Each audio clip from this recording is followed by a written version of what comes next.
네, 짧은 발제여서요. 바로 시작을 하도록 하겠습니다. 네, 지속가능 농정 포럼 세 번째의 주제를 발제를 맡게 된 임경수입니다. 저는 2010년에 완주로 이사를 해가지고요. 지금 10년째 완주에서 살고 있고요. 지역에서 여러 가지 일들도 하면서 또 다른 지역에 있는 농촌 지역개발과 관련된 일들을 좀 하고 있습니다. 먼저 지금 제가 만든 슬라이드의 제목이 농민을 위한 농촌 정책에서 주민을 위한 지역 정책 이렇게 되어 있는데요. 단어들이 조금 대꾸가 되어 있죠. 농민, 지역, 농민, 주민, 농촌, 지역, 위안, 의안 이렇게 단어가 조금 중첩되어 있는데요. 대꾸가 되어 있는데요. 그래서 그 대꾸에 맞춰 가지고 조금 말씀을 좀 드리도록 하겠습니다. 일단 첫 번째는 농촌이 아니다 지역이다 이런 얘기인데요. 사실 우리가 지속 가능한 농정 포럼이잖아요. 그러니까 농업을 중심으로 여태까지 많은 일들을 해왔는데 과연 농업을 중심으로 우리가 농촌을 살릴 수 있을 것인지 지역을 살릴 수 있을 것인지 좀 생각해 봐야 될 것 같습니다. 이건 다 2019년에 농가 경제 평균 자료인데요. 농가의 평균 수입은 3,500만 원 정도 되고 평균 경영비는 2,300만 원 정도 됩니다. 결국은 농업의 순수익이라고 하는 것이 1,800만 원 정도인 거죠. 물론 이 수치가 이렇게 낮은 건 독거노인들이 많이 끌어내렸을 가능성이 있습니다. 하지만 이게 현실이라는 거죠. 그렇다 그러면 독거노인들이 끌어내렸다면 돈을 많이 버는 농민들은 있을까? 1억 이상 매출을 올리는 농민들은 실제 3.6%밖에 되지 않습니다. 그러면 이게 매출이기 때문에 농업 경영비를 빼면 실제로 순수익은 4천에서 5천 돼야 많겠죠. 과연 이 소득 가지고 농촌으로 귀농 귀촌해서 살 수 있을 것이냐 하는 거죠. 그래서 만약에 적절한 수익을 내는 4천, 5천의 순수익도 적절한 수익이라고 보고 그거를 아예 아무런 연고도 없고 토지도 없는 사람들이 농촌에 와가지고 그 정도의 수익을 얻으려고 그러면 제가 전남의 농지 가격을 기준으로 계산을 해보니까요. 1억 원 매출을 올리려면 2만 5천 평이 필요하고 11억 원을 투자해야 됩니다. 그리고 주당 노동 시간은 40시간이 넘습니다. 사실 이 정도 조건이면 물리적으로 농촌에 들어와서 농사 짓는 것이 불가능하다. 이걸 선택할 리가 없다. 이렇게 볼 수 있겠죠. 실제로 지금 농업 총수익과 농업 경영비, 농업 소득의 시간적 추이를 보면 농업 총수익이 늘면서 줄지는 않았습니다. 이거는 물가가 높아졌으니까 높아진 측면도 있겠죠. 그런데 농업 경영비가 따라서 올라가고 있습니다. 아마 2000년 이전에는 농업 경영비가 그렇게 가파르게 올라가지 않았지만 지금은 농업 총수익과 유사하게 지금 가파르게 올라가고 있고요. 그래서 농업 소득은 실제 소득은 밑바닥에 있는 거죠. 결국은 돈을 많이 버는 것처럼 보이지만 쓰는 돈이 많아졌다. 결국은 남는 돈은 별로 없는 게 지금 농업의 현실이다. 이렇게 볼 수 있습니다. 이걸 저는 다른 말로 표현을 하는데요. 농업이 자본주의화됐다. 이렇게 이제 표현을 하고 있습니다. 그러면 전체 농가의 경제 상황은 어떠냐 하는 건데요. 똑같은 추이를 가지고 있습니다. 농가 소득 증가했죠. 한데 농가 가계 지출은 똑같이 올라간 겁니다. 그 전에 농촌에서 살면 돈이 덜 든다고 생각했지만 농가 수익이 늘어난 만큼 지출도 많이 일어나고 있어서 보라색에 나오는 것처럼 농가 경제 잉여, 그러니까 남는 돈은 밑바닥을 여전히 헤매고 있는 거죠. 결국 돈을 버는 것도 중요하지만 어떻게 덜 쓰게 하느냐, 농사를 짓는데도 덜 쓰게 해야 되고 생활하는데도 덜 쓰게 해야 해답이 나올 수 있습니다. 그러면 흔히 농촌에 살면 돈이 덜 든다고 생각하고 있는데요. 농가의 평균 소비 지출은 2,600만 원인데요. 도시의 평균 소비 지출보다 지금 낮죠. 3,139만 원이니까요. 그래서 돈이 덜 드는 것처럼 우리는 생각하고 있지만 저건 아까 말씀드린 대로 독거노인들이 끌어내렸습니다. 보시면 3인 가구, 40대 가구 보면 훨씬 높죠. 실제로 도시 가구 수보다 높습니다. 저도 농촌에 살고 있지만 농촌에서 아이를 키우면서 사는 경우 지출이 만만치가 않은 거죠. 도시의 평균 소비 지출보다도 농촌이 훨씬 더 높은 겁니다. 이 그래프는 그대로 그거를 지금 보여주고 있는데요. 네, 이게 안 넘어가네요. 네. 넘겨주실래요? 다음. 네. 네, 넘겨주시겠어요? 네, 그대로 보여주고 있습니다. 네, 도시와 농촌의 소비 지출이 지금 녹색으로 보여지고 있는 게 40대 농가입니다. 지금 여전히 네, 농가 평균보다는 전체 농가 빨간 거보다는 훨씬 높고 도시 네, 평균 소비 지출 봐도 높죠. 농촌에서 사는 게 사실은 도시보다 훨씬 더 돈이 들 수 있다라고 하는 걸 보여주고 있죠. 그러면 요약해서 말씀을 좀 드리자면 지금 그러면 농촌에서는 어떻게 이 문제를 해결하고 있느냐 하는 겁니다. 보시는 도표에서처럼 30대 이하 막 농사를 시작하거나 또는 농사에 어느 정도 적용되는 30대에서 40대까지 또는 60세 이상까지는 모르겠지만 그 중간에 있는 분들은 대부분 아주 높은 비율로 겸업을 하고 있다는 거죠. 농업만 가지고 소득이 안 되니까 그 지출을 감당할 수 없기 때문에 겸업하고 있다는 겁니다. 사실은 그러면 농업을 계속 유지시키려고 한다면, 농업을 발전시키려고 한다면 보조적으로 겸업할 수 있는 일자리를 만들어줘야 된다는 거죠. 결국은 이것은 농촌 정책이 아니라, 돈을 벌기 위한 농촌 정책이 아니라 지역 전반의 정책으로 우리가 이동해야 된다는 걸 의미하기도 합니다. 네, 그런데 일자리가 어떠냐? 지금 상황인데요.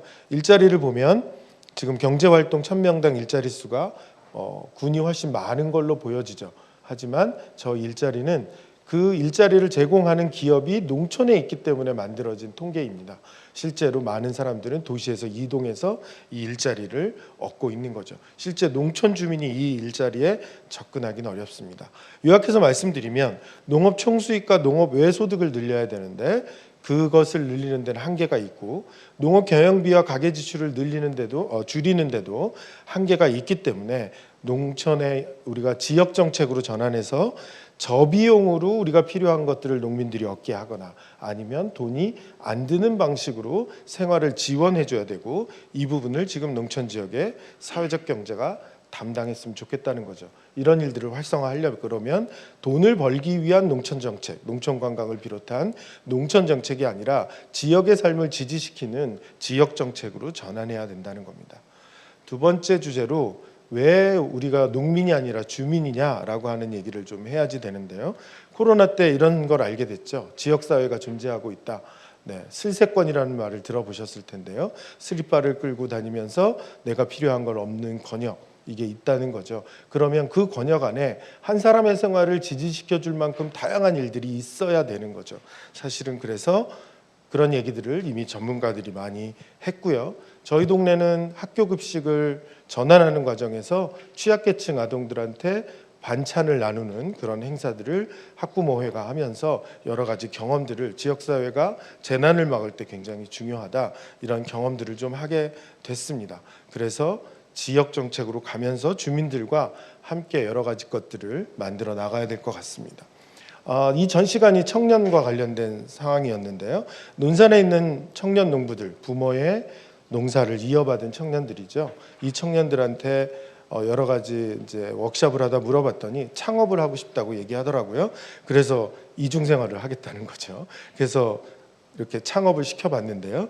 이 친구들한테 서울이나 대전에 있는 친구들에 비해서 행복하냐고 물어봤더니 행복하다고 대답을 하더라고요.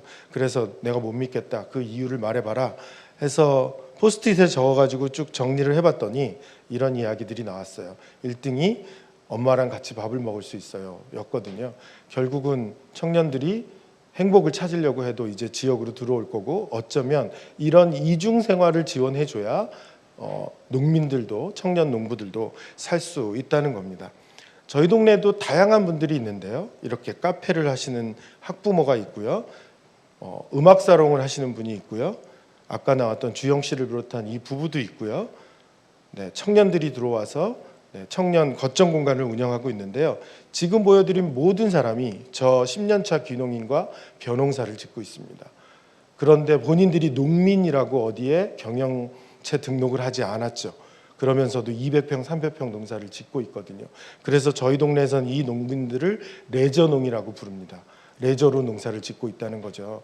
약간 비아냥거리는 말이지만 제가 그렇게 얘기하죠. 레저농은 절대 농사를 포기하지 않는다. 농지를 지키는 가장 훌륭한 방법일 수도 있다.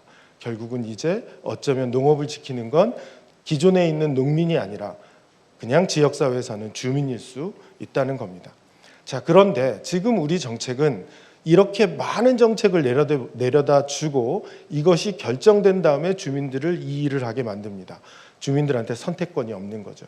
이게 2015년에 제가 만든 그림인데요. 지금은 더 많아졌죠. 그래서 저도 혼란스러워요. 어떤 사업이 있는지요. 한데 이렇게 많은 정책이 있으나 주민들한테는 선택권이 없다는 거죠.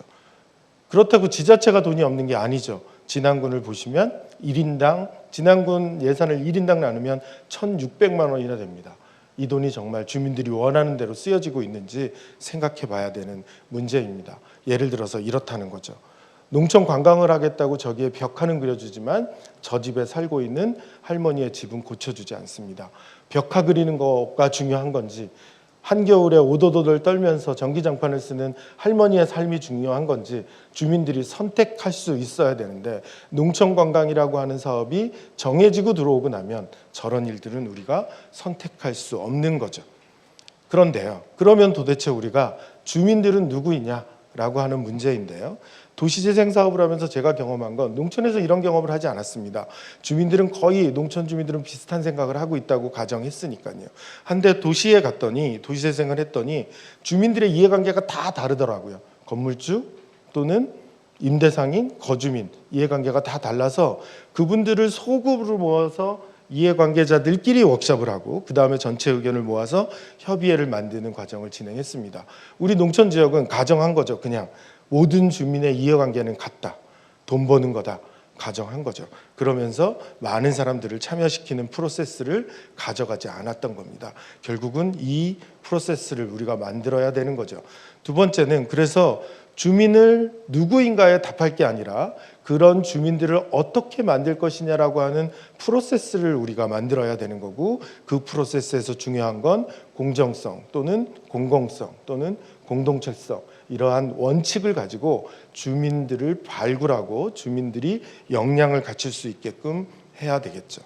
두 번째 문제는 주민들이 과연 이런 역량을 가지고 있느냐 하는 문제인데요. 기존의 주민 참여는 소극적으로 설문조사나 공청회 같은 걸 했고요. 최근에는 적극적인 주민 참여지만 위원회 사업 위탁 같은 걸 합니다. 하지만 그래도 사업이 안 되는 걸 우리는 지난 10년간 경험을 한 거죠. 그 이유는 이것을 일상적으로 주민들이 하고 있고 이 일상적인 주민 활동에서 주민 역량이 올라가야 되는데 사업이 정해지고 나서 주민들이 모여서 그때 위원회가 급조되는 거죠. 그러다 보니 이런 일들이 주민들이 역량을 갖추고 있지 못하다. 일상적으로 이거 역량을 갖추고 연습할 수 있는 그런 틀이 필요한 거고요. 이 틀이 없으니까 사업을 계속 빨대처럼 지역사회에 꽂습니다. 그러다 보면 지역사회에 있는 역량들이 소모되죠. 그 역량이 소모되고 역량이 더 이상 발휘되지 않으면 컵을 찌그러뜨리듯이 지역사회에 상처를 냅니다. 민민 갈등이 일어나는 거죠. 이런 일들을 지역사회에서 쉽게 우리는 경험하고 또 목격할 수 있습니다. 그러면 이 문제는 어떻게 해결할 것이냐? 지금 보시는 것처럼 지역사회는 굉장히 많은 일들이 일어나고 있고 주민자치, 주민참여예산, 주역 역량 강화, 평생교육 이런 일들이 분절적으로 일어나고 있는 거죠. 이것만 조금 합쳐도 우린 충분히 이런 일들을 만들어낼 수 있다. 그리고 그 틀이 로컬리티가 남아있는 지역사회 문제를 스스로 해결할 수 있는 그런 단위에서 이런 연습을 계속했으면 좋겠다는 거고 아마도 그 틀은 주민자치회가 될 것 같습니다. 그래서 주민자치회를 기반으로 놓고 저는 그렇게 생각하고 있는데 여기에서 주민들의 역량들을 계속 갖추고 여러 가지 실험을 할 수 있게끔 한다면 이런 문제가 조금 해결되지 않을까 싶은데요.